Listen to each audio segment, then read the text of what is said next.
So this is the church that I actually was raised in. Yeah, it just always felt like home. I loved coming here. I had Miss Betty when I was younger. Everybody was very, very like welcoming and stuff like that. But I think a big aspect of why I felt out of place is because I was pretty heavily tattooed. Pretty much out of high school, that was something that I wanted to do, and I started tattooing full time. I was kind of more or less told, I needed to be in a different job situation. I think, I'll always kind of get like the side eyes from some people, but that's I'm kind of used to it now, and I think more or less they're just looking at my tattoos. I'm covered in them. That's expected, which nothing I can do about that.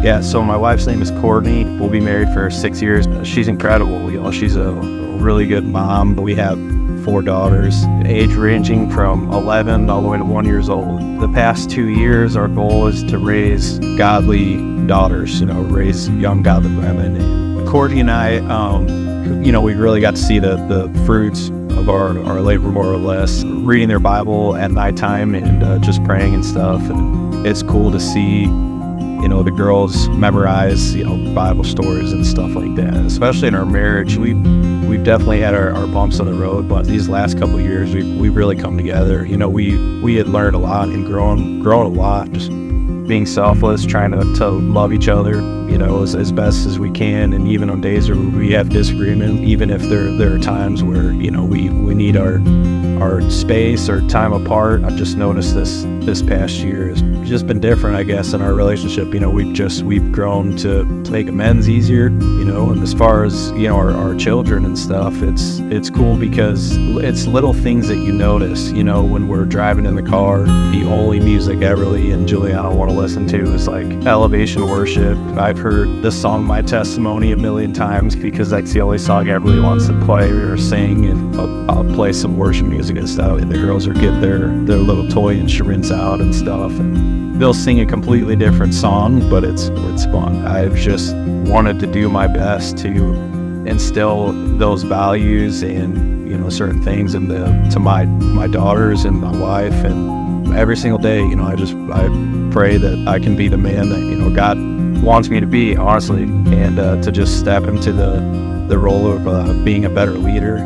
Being here, it just feels like home, and I've grown to just love the people that are here, and everybody just feels like family. I just want my daughters to be raised in that environment and to just feel loved and welcomed, to grow with their friends. They're gonna make new friends, and being able to feed off of each other and learn from each other as they grow up and learn new things about God and be there with each other in their walks. We took a leap of faith here and we moved down south for a year. We had a full year of just really growing and being stretched, and I think in our minds we picture like when God wants us to do something, it's gonna be a cakewalk.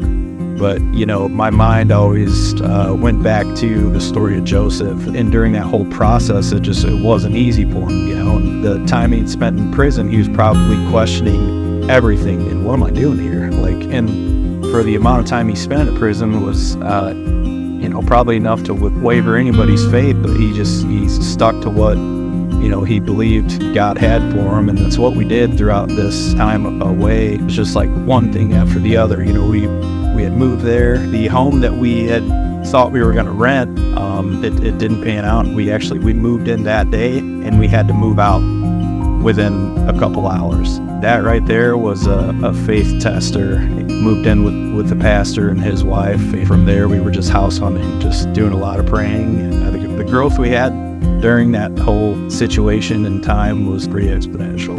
Truthfully, I would say we'd love for anyone to come here, especially the men. Just get into a church, get plugged into an environment, whether it's South Lake or any church in the region. The most important thing is that you have your foot in the door. Just be intentional about what you're doing and the steps you're taking to grow as a man and a Christian.